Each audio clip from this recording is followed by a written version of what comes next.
Olá! No vídeo de hoje eu vou falar sobre a novela infanto-juvenil Filho de Pinguço, de Alciene Ribeiro Leite. Essa novela infanto-juvenil, eu estou partindo do trabalho da tese de doutorado de Carina de Fátima Gomes, em que ela fez um estudo de 3 novelas infanto-juvenil de Alciene Ribeiro. Neste vídeo, eu vou falar da novela Filho de Pinguço, algumas análises, falar sobre um pouco do enredo da novela.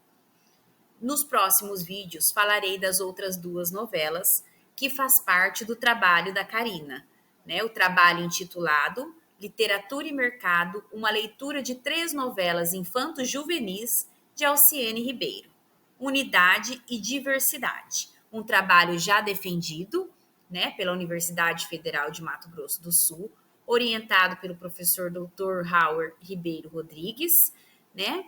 E vamos lá então, né? Conhecer um pouco agora, neste vídeo, da novela Filho de Pinguço. Eu tenho em mãos aqui este livro, a edição que eu tenho em mãos é este aqui, que é a 5ª edição, publicada pela editora Lê, tá? Mas antes da 5ª edição, foi uma das obras de Alciene Ribeiro que foram mais publicadas em outras edições. Por isso eu trouxe aqui no slide a capa das outras edições, das outras publicações anteriores, tá? Então foi publicada já pela editora Comunicação, né? Primeiro o prêmio Coleção do Pinto, depois teve a 2ª edição, com essa outra capa mais apagada um pouco, e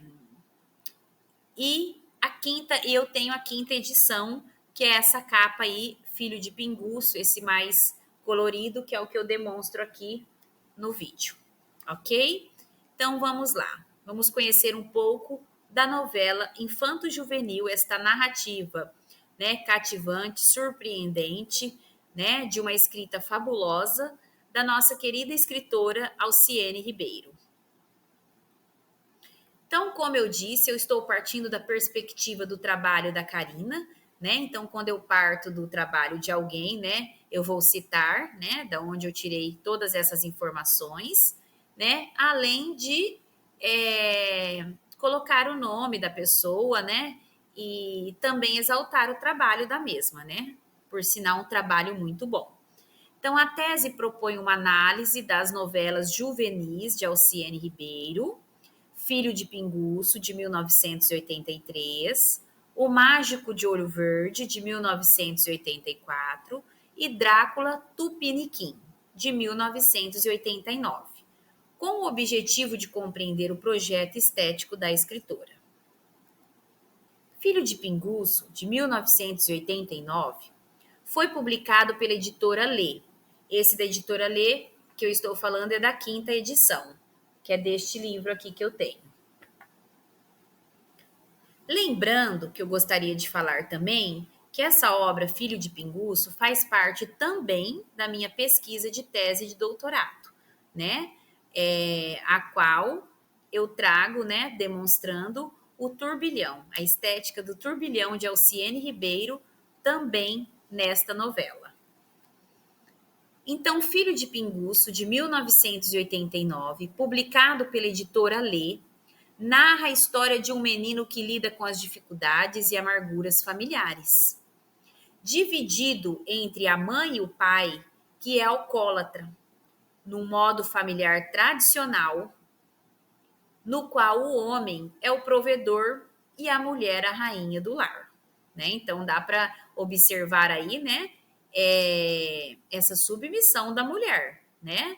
Dessa sociedade, desse modelo de sociedade patriarcal, né? Ainda, né, naquela época em que o homem era o único provedor do lar, né? Que as mulheres tinham apenas a incumbência, desenvolviam apenas a incumbência de cuidar dos filhos e dos afazeres domésticos, né? Então, no caso, esse menino, né, é filho desse casal, né, em que é alcoólatra, né? Seu pai é alcoólatra.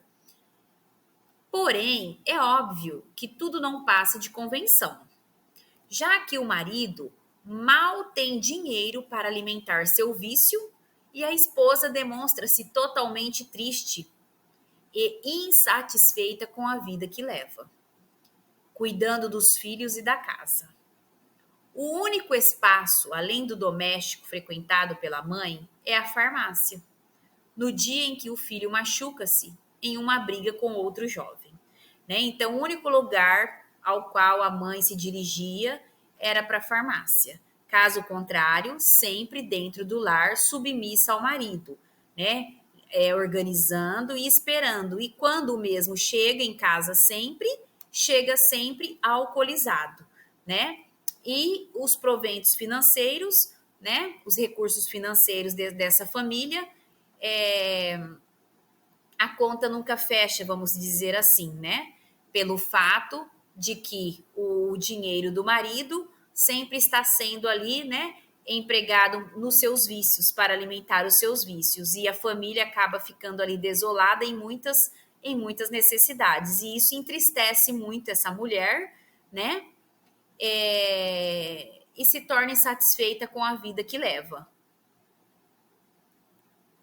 A obra Filho de Pinguço foi a mais editada de todas as publicações de Alciene Ribeiro e é a mais estudada em âmbito acadêmico. Então é uma obra, né, que tem muitos trabalhos publicados sobre e o assunto não se esgota, né? Por mais que tem trabalhos publicados, né, estudos sobre, ainda há o que se estudar. Por exemplo, eu estou aqui, né, com o desafio, né, de comprovar esse turbilhão dentro desta novela de Alciene Ribeiro. E eu tenho certeza que outros pesquisadores terão ainda outros elementos para serem ainda explorados na obra, né? A autora fez inicialmente uma análise breve dos estudos acadêmicos já desenvolvidos a partir da obra Filho de Pinguço, né? Então, na tese de Carina, ela tem um capítulo aí do seu trabalho que ela faz esse apanhado geral, vamos dizer assim, né? Essa recepção dos trabalhos que já foram, trabalhos acadêmicos já publicados sobre Filho de Pinguço, né? Inclusive aqui no vídeo ainda, nos slides que eu preparei, teremos aqui ao final uma entrevista, né, que a Alciene proferiu via telefone, né, uma entrevista telefônica para uma graduanda, né, do curso de letras, que realizou o seu TCC sobre a obra, né? Nós vamos conhecer ao final depois. No ano de 2016, dois trabalhos acadêmicos, como eu disse, Carina de Fátima, ela fez uma recepção de trabalhos publicados. Então, de forma resumida, eu trouxe aqui alguns trabalhos para citar. No ano de 2016, dois trabalhos acadêmicos de conclusão de curso, TCC, na Universidade Federal de Mato Grosso do Sul, campus de Corumbá, CEPAM, foram desenvolvidos sobre a obra Filho de Pinguço, ambos sob orientação do professor Dr. Howard Ribeiro Rodrigues. Juliana Cláudia Teixeira Gomes Borges Amorim defendeu o tema Um Suspiro de Liberdade, a mulher em Filho de Pinguço. É interessantíssimo. Então, quem tiver interesse de conhecer esses trabalhos, pesquisem na internet, entra no site da universidade, que lá tem o banco de teses, de TCC, né, de dissertações, e dá para ter o contato com o trabalho, né, com a riqueza do trabalho na íntegra, tá? Então, a Juliana Cláudia, ela escreveu esse TCC falando aí sobre a condição da mulher em busca da liberdade, né, em Filho de Pinguço. Juliana Amorim abordou em sua pesquisa a temática da mulher na novela Filho de Pinguço por meio de estudos sobre a trajetória de algumas mulheres da história feminina no Brasil. Né? Então, ela fez aí todo um estudo, um levantamento, né, sobre a história das mulheres, né, no Brasil. Também analisou a violência simbólica sofrida pelas personagens femininas e a forma em que se dá tal violência. Importantíssimo, né? Essa violência simbólica, conhecer, né, sobre. Amorim, 2016, que é a pesquisadora, né, pesquisa a mulher no Brasil até o século XIX. E no século XX trabalha com o conceito de novela na obra de Alciene Ribeiro e com a construção da narrativa, passando pelos temas da trama: alcoolismo, miséria e violência, e analisa as mulheres da trama: mãe, tias Marlene e Marina, professora Luísa e a prima Silvia. A conclusão deste TCC tem um título original e que se remete à obra no final, No final há um suspiro e diz: a obra de Alciene se erige como eco da voz plural da mulher brasileira, do final do século XX, como choro, como ranger de dentes, como drama e dor, mas também como registro da luta, né, e das conquistas que surgem do suspiro das mulheres no recesso do lar ou no selvagem mercado de trabalho, da conquista diária e permanente, pois Alciene Ribeiro encena em sua obra o suspiro da liberdade da mulher brasileira de seu tempo, né? Então, forte, né? Uma citação muito bacana para se falar sobre Alciene, colocar nos trabalhos, né? Em que Juliana finaliza o seu trabalho com esse suspiro, né? Essa citação aí é o suspiro do trabalho dela final, né? Muito pertinente, né? Falando sobre o eco dessa voz plural da mulher, cantada, falada por Alciene Ribeiro em seus textos, né? E afirma que Alciene Ribeiro, em sua obra e na construção ficcional das personagens, é a voz feminina falando por outras mulheres, né? Então, Alciene Ribeiro, ela sempre fala, né, nas suas entrevistas, né, em que ela diz o que lhe incomoda, o que lhe incomoda, o que foi vivenciado, o que foi observado, o que foi escutado, enfim, né? Ela traz para os seus textos a voz da mulher, né? Por meio da sua inquietação. Isso está no trabalho de Amorim, de Juliana, 2016, página 77. Quebrando de alguma forma a violência simbólica que as mulheres brasileiras vivenciam no cotidiano. Cibele Fátima do Prado, já outra pesquisadora, pesquisou as personagens da novela Filho de Pinguço. E seu trabalho de conclusão de curso foi intitulado A Construção das Personagens na Novela Filho de Pinguço, fazendo a análise de todas as personagens da obra em uma observação dos protagonistas, que Prado afirma serem o menino, o pai e a mãe. Abordando a personagem da mãe, Prado faz relação dela com as de outras obras de Alciene, demonstrando a mulher subjugada pelo marido e pelo sistema patriarcal. Então, importantíssimo, né? Juliana trouxe no trabalho dela anteriormente o estudo da condição da mulher, né? Da mulher brasileira, né? Realizando um paralelo com a mulher em Filho de Pinguço. E Cibele aqui traz todo esse estudo, né? Das personagens da novela, né? Nesta constante e criteriosa observação das protagonistas, mãe, pai e filho. Ela pensa em largar do marido, mas, olha lá, em uma sociedade, um sistema patriarcal, né? E aqui é uma parte, uma citação, tá? De Filho de Pinguço, que está na página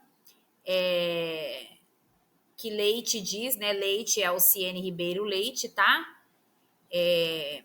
Na página 45. Vamos lá. Ela pensa em largar do marido, mas recua ao pensar nos meninos e no nome que tem a zelar. Sofre por estar com a família naquela situação. Parece-nos que a mãe é uma mulher frustrada, por ter um marido alcoólatra, vício que gera uma série de problemas familiares, como a situação financeira deteriorada, as frequentes brigas, a insegurança emocional para o filho, a insegurança emocional para o filho. Falar sobre o sacrifício da felicidade pessoal para manter um casamento fracassado é uma constante das obras de Alciene Ribeiro Leite. A exemplo dos contos Lar Doce Lar, O João Nosso de Toda Hora, né? E Alforria para as Hortênsias, né? Então, ela fala nesses contos também, ela fala sobre o sacrifício, né? Que a mulher se impõe, né? A renúncia que a mulher se impõe, a renúncia dia a dia, né? Para ela poder o quê? Manter esse casamento, né?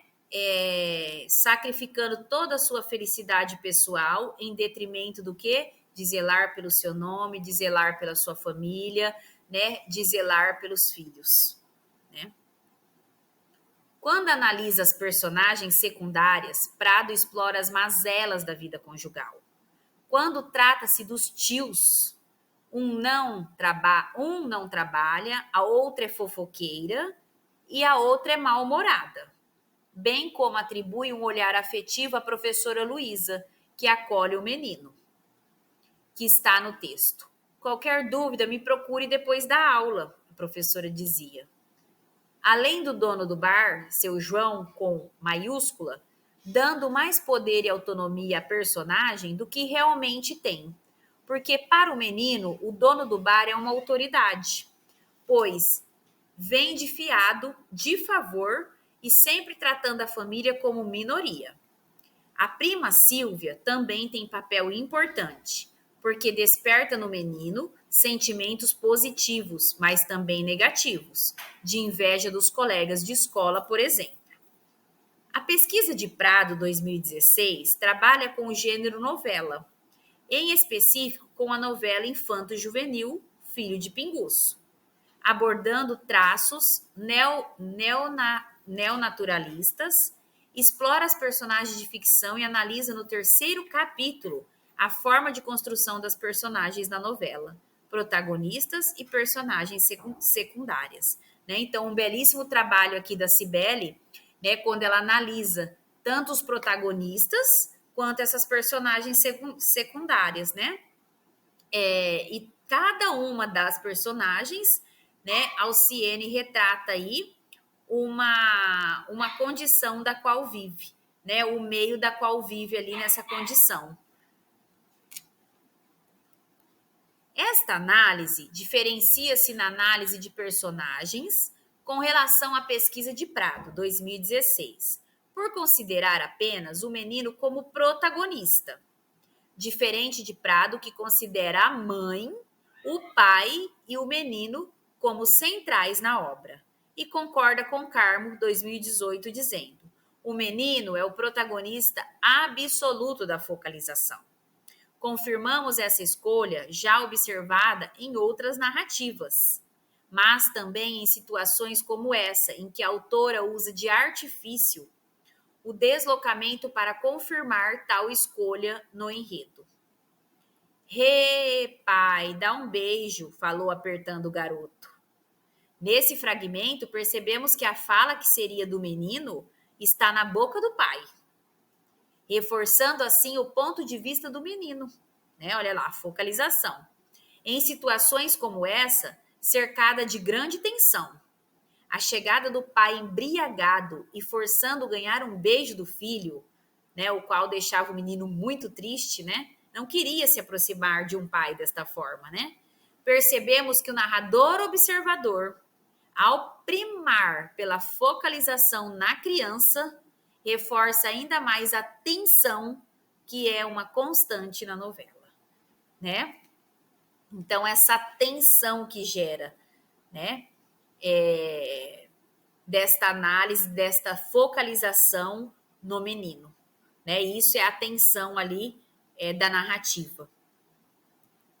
A pesquisadora Carmo, 2018, da UFMS, apresenta a dissertação A Esperança é um Doce, Filho de Pinguço, no acervo de Alciene Ribeiro.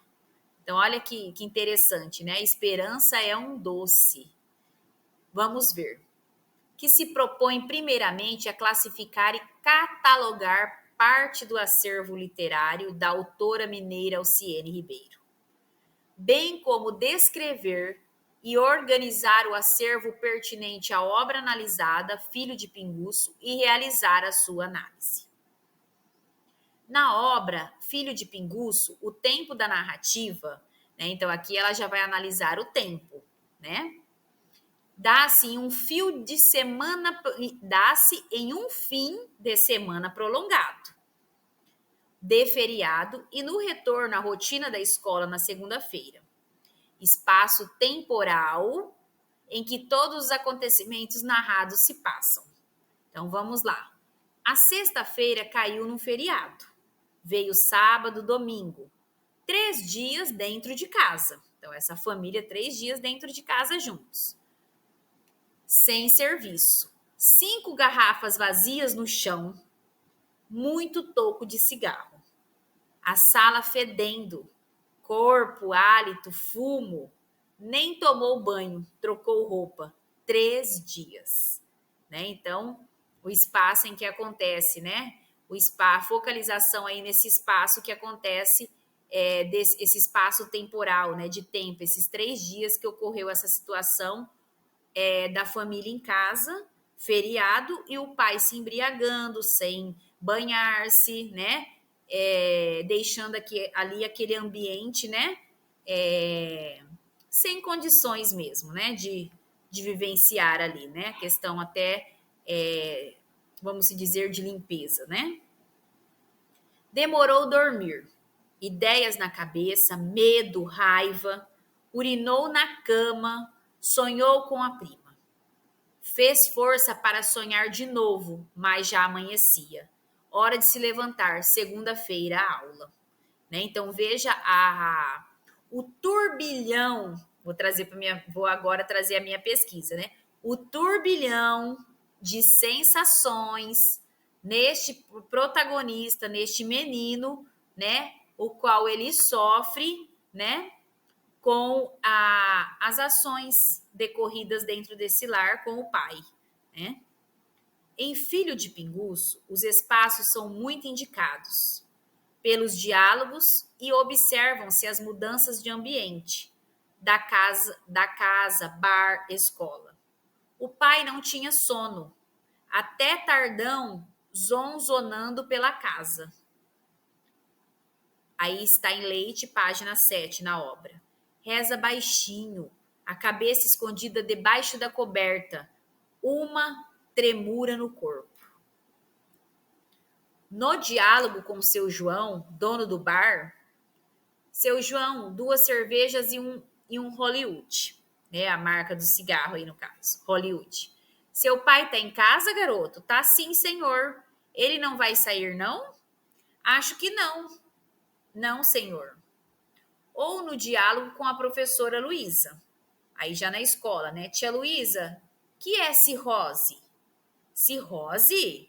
Cirrose é uma doença que dá no fígado de pessoa viciada em bebida alcoólica. Então veja aqui, né? Ó, em Filho de Pinguço, os espaços são muito indicados pelos diálogos. Então, espaço casa, espaço o bar, o espaço escola, né? Então veja. Filho de Pinguço tem as personagens principais sem nome próprio, em uma nítida desvalorização do próprio núcleo familiar. Então, veja como que a Alciene é tão inteligente, vamos dizer assim, né?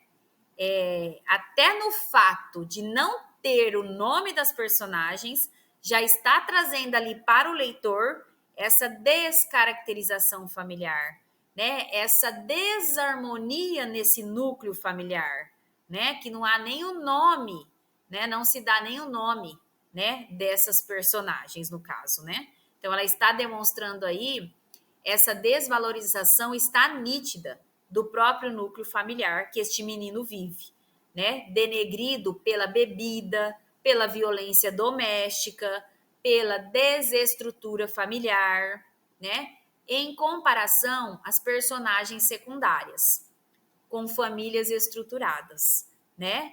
Já as personagens secundárias têm uma família estruturada, né? Traz isso no texto, né? Em que todos são nomeados. Então, a família que ela quer evidenciar como estruturada tem os nomes das personagens, né? A tia Marlene, a tia Marina, o tio Rony, né? Bem como os amigos ou familiares deles, Maurício, Silvia, Fran, seu Joelas, ou mesmo o dono do bar, né? Seu João e a professora tia Luísa. Em seu trabalho de conclusão de curso, a pesquisadora Cibele Prado afirma que a falta de nome para os protagonistas pode indicar o fato de todos os três enfrentarem sozinhos os seus conflitos, ou ainda pode representar os valores de um mundo desestruturado, né? Representação mimética de uma sociedade desajustada, em que essas personagens sem nome estão mergulhadas. Né? Uma análise aqui da pesquisadora, né? Essa falta de nome nos leva a pensar todas essas situações, né? Indicando aí, né? Esses conflitos, né? Dentro de uma sociedade desestruturada, né? Então, uma família desajustada. A personagem central é tratada como menino, na página 5 da obra, né? Garoto, na página 5 e 11, bichinho, na página 18, filho, na página 42. Seus familiares de primeiro grau, como mãe e pai. O pai abraçou o menino, um cheiro forte de suor, cachaça e cigarro. O menino não gosta de discussão. Medo do pai, ele reza baixinho, né? O menino, não tem uma passagem que eu já li anteriormente, que o menino se esconde debaixo das cobertas, tem muito medo do pai, fez xixi na cama, reza baixinho embaixo dos cobertores, né? Com medo o quê? De causar problemas, de apanhar, do pai violentar a mãe, né? Medo do pai bater na mãe, da mãe empurrar e ele cair igual um dia, né? O pai não toma banho e a mãe não deixa ele dormir na cama grande. Uai, menino, na conta, ora. E outro Hollywood com filtro. Mas primeiro chama sua mãe aqui, né? O dono do bar falando para o menino, né? De certo, o pai já está devendo muito no caso.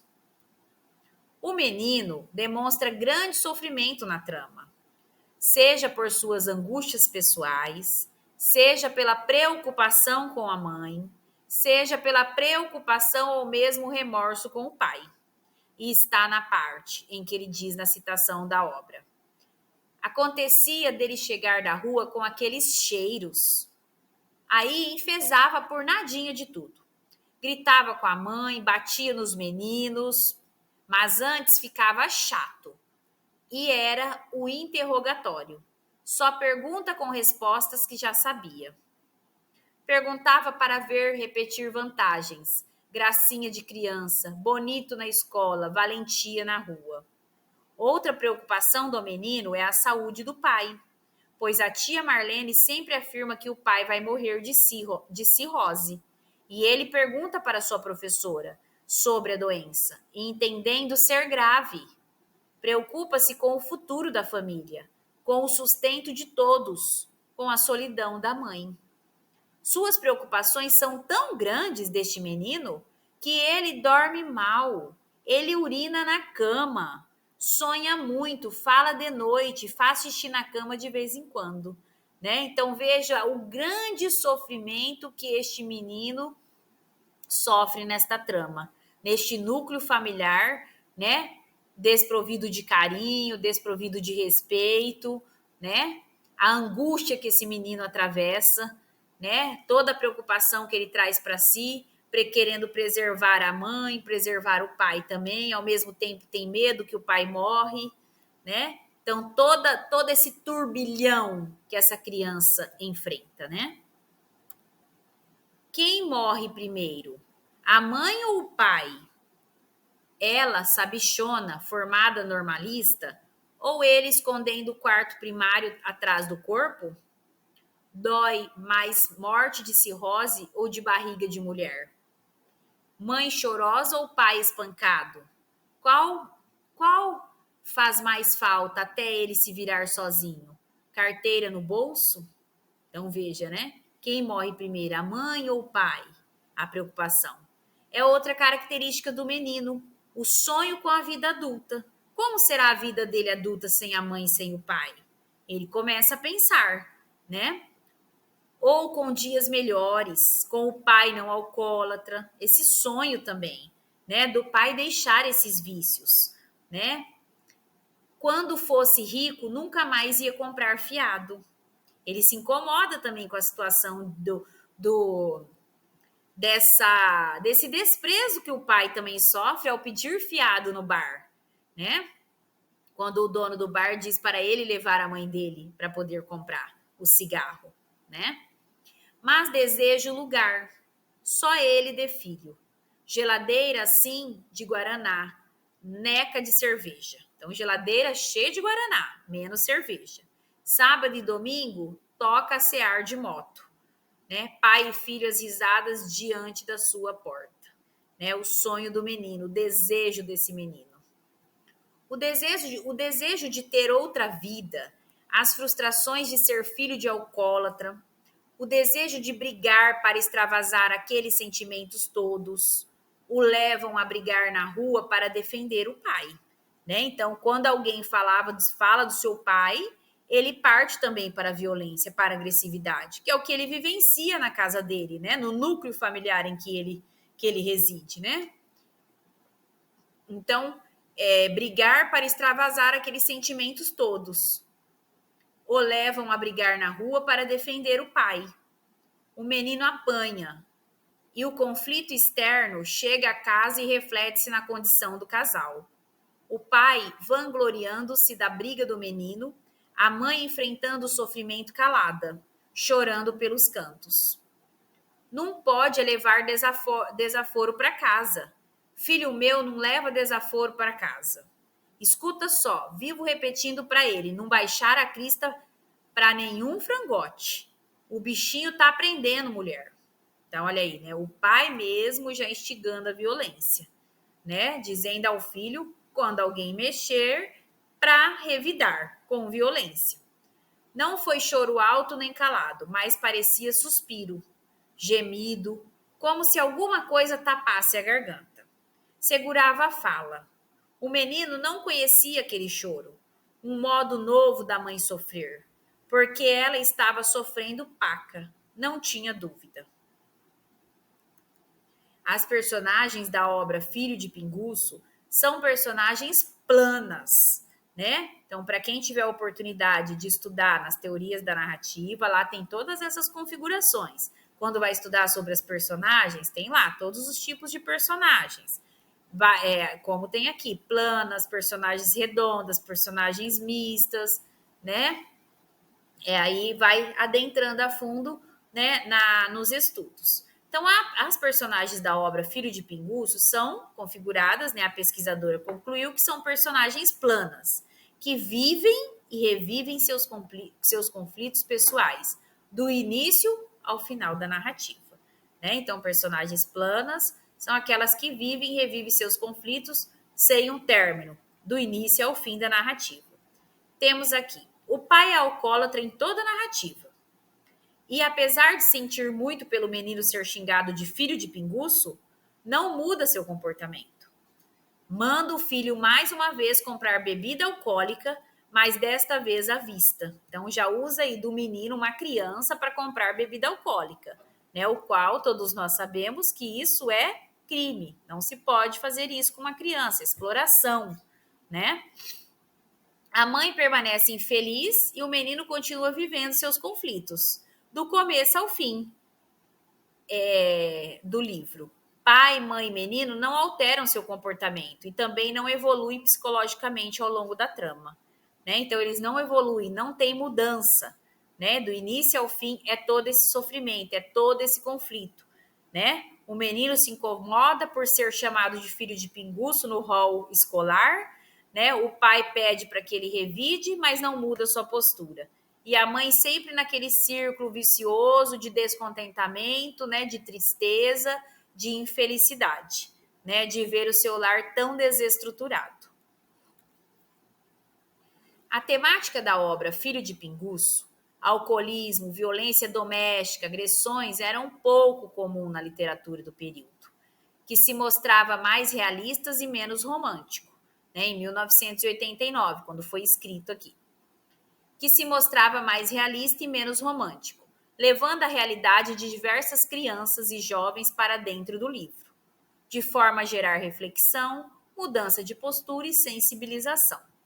Sobre a abordagem da temática do alcoolismo, né, então, Filho de Pinguço, né, a temática que aborda toda essa obra gera em torno da violência doméstica, né, e do alcoolismo. Segundo declaração da própria autora grafada na orelha do próprio livro, né, que a Alciene diz, né, na orelha do livro aqui, grafada por Alciene, né, na orelha do livro. Segundo declaração da própria autora grafada na orelha do próprio livro, ela diz: sua novela era o único texto brasileiro destinado a adolescentes e jovens que tratava com ternura e profundo sentimento humano do terrível problema que é o alcoolismo. Pensamos que a aceitação por parte do mercado editorial para com a obra da autora, que traz em sua temática os transtornos que o alcoolismo paterno acarreta a uma criança, fora realmente narrado de forma tão humanizada, pois teve boa aceitação e ganhou o prêmio literário Coleção do Pinto em 1982.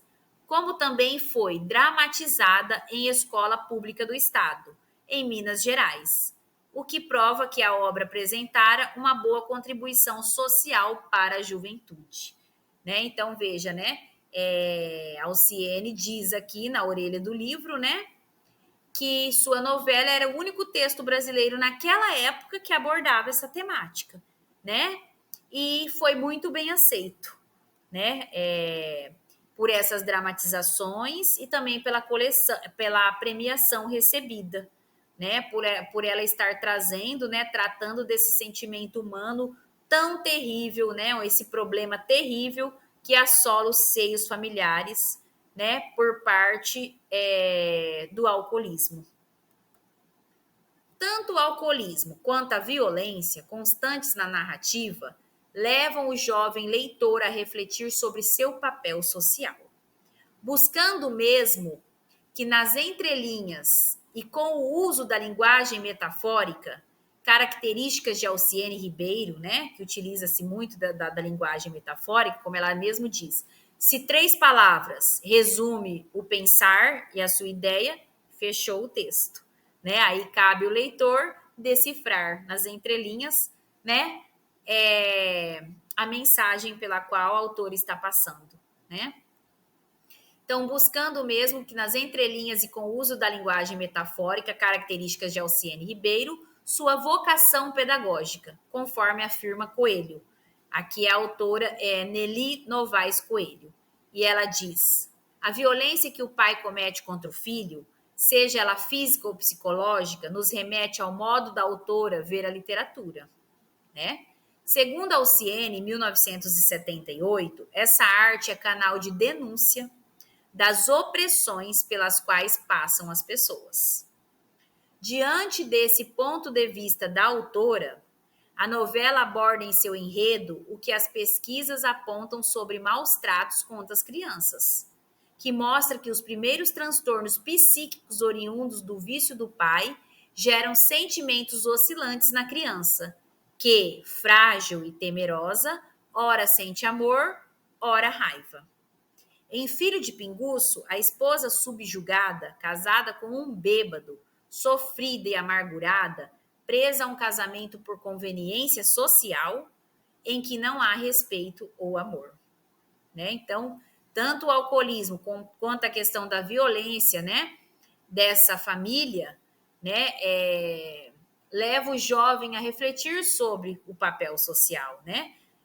buscando nas entrelinhas, né, por meio dessas metáforas, dessa linguagem metafórica, né, essa reflexão, né, refletir o papel social. A narrativa é contada por um narrador onisciente que controla todos os eventos e as personagens. A personagem principal, um dos filhos do casal, não tem seu nome revelado. Ele é tratado como filho, menino, garoto, moleque, assim como a mãe e o pai, que são referidos pelos papéis que desempenham e não pelos nomes. Né? Então, mãe e pai também não aparecem pelo nome. Então, é uma narrativa que ela é contada por um tipo de narrador onisciente, que esse tipo de narrador, nos estudos da narrativa, né, ele controla de fora todos os eventos ocorridos dentro da narrativa. A ausência do nome, né, do pai, da mãe, do menino, no caso, denota a falta de individualidade, a inexistência de uma caracterização particular. São personagens tipificadas. O pai machista alcoólatra, né, o tipo do pai. A mãe feliz e submissa, né, o tipo da mãe. O filho que não é olhado por esses pais. Além do tripé mãe, pai e filho, há referências a outros filhos. Porém, não se sabe exatamente quantos e quem são, pois essas crianças não são descritas em nenhuma cena. Né? Então, o casal tem outros filhos, mas isso não aparece nas cenas. Né? Então, veja aí, né, que toda essa ausência do nome denota a falta de individualidade, né? E cada um dos três são tipificadas, né? São personagens típicas. O pai machista e alcoólatra, a mãe infeliz, né? E esse filho que não é olhado com amor, com carinho por esses pais. Olha lá. Até que ponto a bebida leva um pobre coitado? Tia Marina, penalizada. Até que ponto a bebida leva um pobre coitado? Né? Agora, de certo, vende os filhos, cruz credo. Tia Marlene, maldosa, olhando o menino de lado. Então, vende os filhos, são outros filhos que o casal tem, porém não é citado na narrativa, né? Você é um pai desnaturado, seu coração não dói. Ele assim? Não sei que futuro espera o coitadinho. Os irmãos dele, com a educação que recebem do pai, o mau exemplo. Numa bruta segunda-feira, uma hora dessa e já fedendo cachaça, termina com desprezo. Outras personagens fazem parte da trama, como tia Marlene e tia Marina, ambas irmãs da mãe do menino. Marina é casada com o tio Volninho e mãe da prima Silvia, por quem o garoto é apaixonado. O tio é descrito como vagabundo pela esposa, pois não trabalha fora, mas é ele quem cuida do lar e dos filhos, enquanto o marido de Marlene trabalha, mas é mulherengo. Né? Então, outras personagens também faz parte da trama, também tipificadas, né? Olha aí, né? O esposo da tia Marina, né? O tio é descrito como vagabundo, não trabalha, e o outro como mulherengo. As famílias, organizadas de maneira tradicional, apresentam problemas em suas estruturas e a insatisfação de seus membros é explícita. Né? Então, essa família trazida, cada membro dessa família, né, está insatisfeito com algo. A única família descrita como perfeita, ao menos pela visão do menino, é a de Fran, filho de um espanhol chamado Julias, e de mãe negra. Pela descrição do garoto, pai e filho demonstram entrosamento e felicidade. A geladeira está sempre cheia e eles estão sempre felizes. No espaço escolar existem outras personagens como a professora Luísa e os amigos Maurício, Cláudio e Benjamin, o Beija. Né? Então, veja, as famílias organizadas de maneira tradicional, né, elas apresentam toda essa problemática, essa estrutura, essa insatisfação. E a única família descrita como perfeita, ao menos pela visão do menino, é a família desses seus colegas, né? Da professora, enfim. Uma personagem não faz parte desse universo familiar ou escolar. É seu João, português, dono do botequim, onde o menino busca cervejas para o pai e que está sempre cobrando as contas atrasadas e explicitamente desmerecendo o pai do garoto, o que faz com que o menino esteja sempre envergonhado ao ir comprar algo por ordens do patriarca. Né? Então, coloca o menino também nessa submissão, nesse vexame, né? O menino também sente tudo isso. Fala para ele passar aqui amanhã, garoto. Sim, senhor, eu falo. Põe na conta, seu João. É o jeito, virando-se para os filantes da sua TV portátil. Amanhã ele me paga. Não vou manter o vício de ninguém assim. Nem por caridade. Termina dirigindo-se às costas do menino. Era humilhante aquilo, como pedir esmola, e seu João fechava a cara, doido de vontade por um doce, mas não podia, porque ele ia no bar apenas para buscar a cachaça do pai, né? O enredo desenrola-se evidenciando os conflitos familiares e a tristeza dessa família, corroída pelo álcool. Pai e mãe brigam frequentemente. Ela cursou o ensino normal, mas não pôde trabalhar, então submissa ao homem, né? Essa relação de submissão da mulher ao homem aí. O marido tem até a 4ª série do 1º grau. Pedreiro desempregado. Às vezes, tanto a mãe quanto o filho desejam a morte do pai. Né? Então, chegam a desejar a morte para se livrar do problema. A família tradicional também... A família tradicional mantém as aparências enquanto desmorona internamente. O pai tenta impor-se como o homem da casa, mas é sempre desvalorizado. Nesta passagem podemos observar, a janta, bem, agora não posso sentar não. A mãe tenta conciliar medrosa. Ora, a janta, mulher. Quem quer saber de janta agora, hein? Vem cá, só falta aqui é mulher. Escuta só. Brama, futebol e mulher, a paixão do brasileiro macho. Da gema, ele diz, achando-se muito espirituoso. Você está alto, me larga. Depois o feijão vai queimar. Né? Então, quando ele chama a mulher, né? A mulher não quer se aproximar, né? E ele, com toda com todo esse ar de subordinação, né? No caso. O pai é constantemente depreciado por seus comportamentos, inclusive por outras pessoas que não fazem parte da família. Um dia, indo para a escola, o garoto envolve-se em uma briga iniciada por ciúmes da prima Silvia, mas terminada devido ao colega Fran, chamar-lhe o pai de pinguço. Então, as brigas eram movidas por chamar-lhe o seu pai de filho de pinguço. E o que o pai ensinava em casa? Revidar com a violência. O filho calado olha de lado, torce as mãos, o medo numa salada com pena, raiva e desgosto. Por que você brigou, menino? O álcool a toda sacode o filho. Me xingaram de filho de pinguço, a voz saiu num fio. O menino mesmo envergonhado pelo vício do pai, mostra-se solidário a ele, agindo em sua defesa. Esse discurso ambíguo, que ora apresenta o homem como ser humano, com problemas, ora o descaracteriza e o subjuga pelo uso do álcool. É prejudicado pelas imagens que o acompanham a obra. Na capa, uma ilustração caricaturada desvaloriza o homem. Né? Na capa tem um homem sentado, ó, o pai é um homem sentado, triste, cabisbaixo, maltrapilho, com roupas rasgadas, né? A garrafa do lado, o olhar para baixo, cabisbaixo, um copo na mão. Então, assim, uma pessoa bem descaracterizada, bem humilhada, né? Uma pessoa, assim, totalmente envolvida pelo vício. né, dominada pelo vício.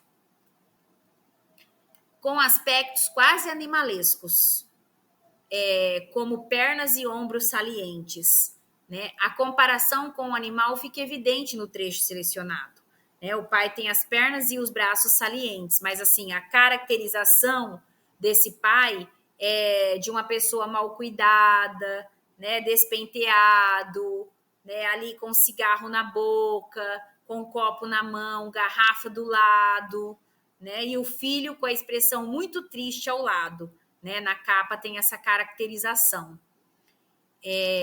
O punho que arma o murro não é humano. Os dedos se enrolam como garras encolhidas antes da patada. Tão lenta como a mão pata, torce-se a boca num esgar horrível. A fera, doente de hidrofobia, precisa de toda a concentração para armar o bote. Então, comparando ao animal, né? A atitude do pai. E aqui, ao final, como eu disse, né? Como eu disse lá no início, que tem essa entrevista, né? Essa entrevista ela foi concedida pela escritora Alciene Ribeiro, via telefônica, no dia 20 de março de 2016, né? Para a pesquisadora, né? Do curso de licenciatura, Juliana Cláudia Morim, né, que está anexa ao seu trabalho de TCC, ao seu trabalho de conclusão de curso, intitulado Um Suspiro de Liberdade, A Mulher em Filho de Pinguço, de Alciene Ribeiro. Né? E aí, Juliana traz aqui essa entrevista, que eu vou ler as perguntas e respostas que Alciene lhe concedeu de informações, né? E isso é muito rico para o trabalho, né? O trabalho do pesquisador, porque traz a fala da autora, traz realmente o que a autora pensa, né? Aliando com a concepção do pesquisador, mas o que a autora diz, né? Então vamos lá. A Juliana diz: como foi sua trajetória profissional? Pergunta para a Alciene. E a Alciene responde: sempre gostei de escrever, mas a vontade de escrever profissionalmente veio quando já era casada. Não tinha muita experiência, mas resolvi mostrar 3 contos para o escritor Luiz Vilela, que me disse que 2 eram perfeitamente publicáveis, mas que o terceiro era horrível. Comecei a participar de pequenos concursos na minha região, mas tudo foi muito difícil. O marido era sistemático e a sociedade não via com bons olhos uma mulher, mãe de família, nessas condições. Então, olha aí, né? O modelo da sociedade patriarcal, né? A mulher sempre preocupada com o que o outro vai pensar, né? Tem um nome a zelar, uma família a zelar, um casamento, vamos dizer, né? Que é mantido ali por conveniência social, né? Na tentativa de agradar ao marido, resolvi usar o nome Alciene Ribeiro Leite, com o sobrenome dele ao final. Mas hoje teria feito diferente. Penso que, como marca, um nome mais curto seria melhor. Já basta que meu nome é complicado, não é? Risos. Né? Então, ela usa hoje em suas publicações pela editora Pangeia, Alciene, né? Ela grafa como Alciene Ribeiro, né? No livro mesmo, Mulher Explícita, já sai Alciene Ribeiro. No Filho de Pinguço, Alciene Ribeiro Leite. Então, na tentativa de agradar o marido, né? Para ele entender a sua condição de escritora, o seu sonho, ela passa a usar o nome e sobrenome dele, né? Porém, hoje, em suas publicações, ela utiliza-se Alciene Ribeiro. Juliana pergunta: filho de Pinguço tem uma razão especial? Alciene responde: tive um irmão alcoólatra e acompanhei todos os problemas dele, mas o enredo da história é ficcional. Né? Então, olha aí, ela partiu, né, de algo que lhe incomodou, né? Ela criou toda essa história ficcional, mas ela teve um irmão alcoólatra em sua família que ela vivenciou essa situação. Né? Como ela disse numa entrevista que ela deu a Karina de Fátima Gomes, ela fala que ela escreve a partir do que lhe incomoda, né? Então, isso, para ela chegar a essa narrativa ficcional, é um assunto que lhe incomodou, né? Juliana, existiu uma pesquisa específica para a escrita dessa obra? Alciene responde: não fiz uma pesquisa específica. Eu apenas estou observando a vida e o tempo todo e escrevo o que vem de dentro. Eu quis falar do sofrimento de uma família com o problema, né? Então ela é o que eu acabei de falar, ela parte de observações do cotidiano, do mundo, do tempo, né, da vida. E a partir dali ela traz essa reflexão em suas narrativas.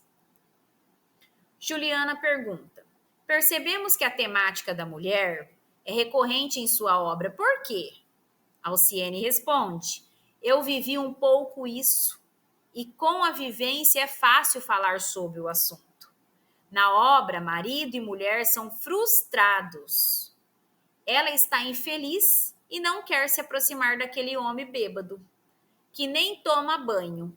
As mulheres são, às vezes, muito tolhidas, né? Então, olha ali, ela viveu um pouco isso.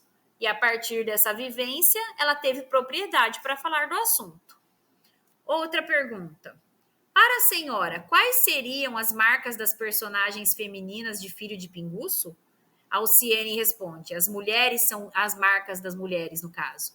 As mulheres são infelizes e sem liberdade. Essa é a marca da mulher na obra Filho de Pinguço. Outra pergunta. A mãe, em Filho de Pinguço, chora só com o olho. Como seria esse choro? Alciene responde: quando o choro é só com o olho, há sentimento. É a mãe cuidando da cria. Quando o choro tem gritos, é sinal de revolta. Então, olha que bacana, né? Essa concepção da Alciene Ribeiro, né? Isso é fantástico, né? Essa concepção que ela chega, né? Que ela traz para nós leitores e agora explicitando aqui na resposta nessa entrevista, né? Então, quando o choro é só com o olho, há o sentimento, o sofrimento, né? Agora, quando o choro tem gritos, já é sinal de revolta. Juliana pergunta: a senhora chora com o olho? E a Alciene diz: sim, Juliana. E risos, né? Quantos de nós não choramos com os olhos, né? Frequentemente, né? Outra pergunta. Percebemos que há um intervalo em sua escrita ficcional. Quando a senhora a retomou? Alciene diz: sempre estive disposta a me entrosar no mundo da escrita, sendo uma das fundadoras da Associação de Escritores em Belo Horizonte. Mas tudo sempre foi muito difícil, principalmente para uma mulher. Meu marido me acompanhava de certa forma, mas isso também me tolhia um pouco. Depois vieram as tecnologias, a internet e eu ainda não me sinto à vontade. Não leio blogs nem nada, apenas tenho um e-mail. Né? Então ela diz assim que ela sempre esteve disposta a se entrosar no mundo da escrita, né? E esse espaço de tempo aí, né? Foi o espaço em que ela acompanhava seu esposo, né? Quando era transferido de cidade, de localidade de trabalho, né? E isso também dificultava um pouco a sua escrita, né? Então, e ela também diz que ela não tem tanto assim, tanta intimidade com as tecnologias. Juliana pergunta: quando e por qual razão começou a escrever obras espíritas? Né? Porque a Alciene Ribeiro ela tem algumas obras espíritas, né? Voltada à luz da doutrina espírita, né? Então, obras espiritualistas. E a Alciene diz: coincidentemente, com a descoberta da doutrina espírita, achei que precisava me recolher um pouco. Achei que deveria usar o meu dom de escrever para falar às outras pessoas. Não escrevo obras mediúnicas, né? Quer dizer que ela não faz parte de trabalhos mediúnicos, de receber inspiração, enfim, de escrever por intermédios, né? Que a gente sabe que a doutrina espírita fala sobre, né? Ela fala sobre a doutrina, né? Na sua obra. Tem alguns romances e histórias infantis. passo noções de religiosidade, né? Então, nessas obras dela espiritualistas, né, ela traz essas noções de religiosidade.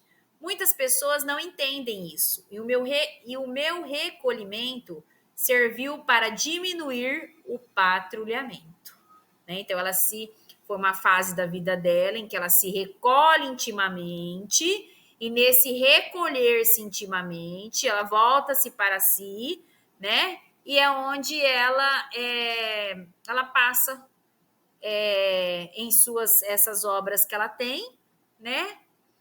Ela escreve romance e algumas histórias infantis, porém com o objetivo de passar, né, essa religiosidade, um pouco desse amor ao próximo, né, por meio da sua escrita, como ela disse assim, né, o dom de escrever para outras pessoas. Outra pergunta: existe algum projeto em execução? Algum romance inédito? E a Alciene diz: ah, sim, Juliana. Um romance nascido após minha única conversa com Chico Xavier. Né? Então, ela teve contato com Chico Xavier, que nós sabemos que Chico Xavier foi uma figura, né? Uma pessoa, nem figura, não pode se tipificar dessa forma, né? Um membro da Sociedade Espírita Brasileira, né? Muito reconhecido internacionalmente, né? Que viveu ali em Uberaba, né, que atendia ali as pessoas em suas necessidades, né, religiosas, enfim, né, trazendo ali por meio da sua mediunidade o consolo às famílias que perdem seus entes, né? E após esse encontro, ela teve a oportunidade, né, de vivenciar um encontro com Chico Xavier. Após esse encontro, nasce-se um romance. E ela diz, um livro que reúne 2 décadas de escrita, então ela passou 20 anos refletindo essa escrita, né? E que ficou longo demais, com muitas personagens. Penso que terei que o dividir em 2 volumes. E ainda terei que trabalhar bastante nele, para alguns ajustes que evitem dificuldade de compreensão. Então, ela está trabalhando nesse romance, ainda não foi publicado. Juliana também pergunta: gostaria que a senhora me falasse a respeito da dedicatória espírita por Dionísio da Silva em setembro de 1988, epígrafe de meu trabalho. E Alciene responde: ah, fiquei lisonjeada. Fui bonita realmente, não sou mais. Mas não sou mais, mas erótica. Mas erótica? Não sei, não sei. Mas lambeu o meu ego. Gostei muito. Né? Ela diz que, né, a respeito da dedicatória escrita por Dionísio da Silva, né, falando sobre Alciene Ribeiro. Juliana, última pergunta.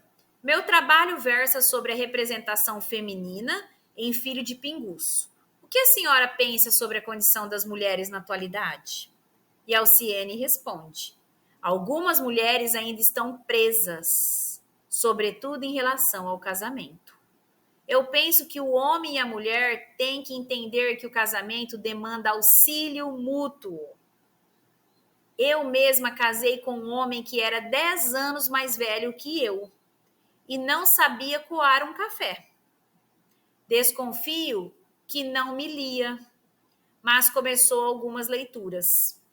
Não sou a favor de um feminismo arraigado, mas ao contrário do ditado que diz que atrás de um grande homem sempre tem uma grande mulher. Acredito que os dois caminhem juntos ao lado um do outro. Né? Então veja que belíssima reflexão, né, da autora aí sobre a questão das relações, né? Essa questão ela enfatiza muito bem, né? Que é um auxiliando o outro, é o caminhar juntos, né? É a união, né? Ela até diz, né, que por trás, olha lá, ao contrário do ditado que diz que atrás de um grande homem sempre tem uma grande mulher, né? E ela acredita que isso tem que ser com os dois. Atrás de uma grande mulher é um grande homem, e atrás de um grande homem é uma grande mulher, né? Essa completude. Então eu finalizo aqui, né? Esse vídeo em que eu trouxe a novela Infanto Juvenil, a novela mais publicada, né, de Alciene Ribeiro Leite. Trouxe aqui algumas recepções de trabalhos já existentes, né, algumas concepções de pesquisadoras, trabalhos já publicados, né? Então, material muito rico, né? Quem tiver oportunidade, busque a obra para ler, tá? É uma obra de fácil leitura, é uma obra de uma leitura, vamos dizer, de uma sentada, né? Já lê a obra. E espero ter passado, né, informações, né, que contribuam com o conhecimento sobre mais um trabalho de Alciene Ribeiro, né? E como sugestão de atividade, trago para esta aula, né, a produção de uma peça teatral, né? A produção de uma peça teatral em que seja encenado a obra, né, Filho de Pinguço, gravado e passado para o professor, né? Um teatro mesmo, né, transpor a narrativa em uma peça teatral, né, apresentando, enfim, em eventos acadêmicos, enfim, ou enviando para o professor apreciar mesmo, tá? Então, espero ter contribuído. Até o próximo vídeo.